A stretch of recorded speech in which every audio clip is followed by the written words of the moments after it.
தேவனுக்கே மகிமை உண்டாவதாக. இயேசு கிறிஸ்து கல்வாரி சிலுவையிலே சொன்ன 6வது வார்த்தை யோவான் 19:30.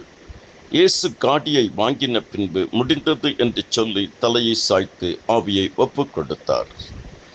அதாவது பிதாவின் சித்தத்தை முடித்தார். யோவான் 4:34, யோவான் 17:4.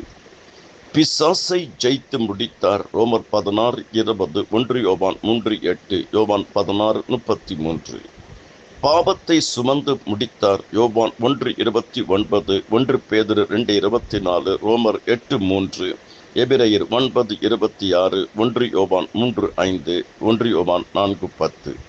நிச்சயம் உங்களுக்கும் எனக்கும் நல்முடிவை கர்த்தர் கொடுப்பார். நீதிமொழிகள் 23:18, எரேமியா 29:11, சங்கீதம் 138:8, சங்கீதம் 57:2. உன் துக்க நாட்கள் முடிந்து போகும், உன் துக்கம் சந்தோஷமாக மாறும். கர்த்தர் எல்லா விதத்திலும் உங்களுக்கு வெற்றி அருளுவாராக. ஆமென்.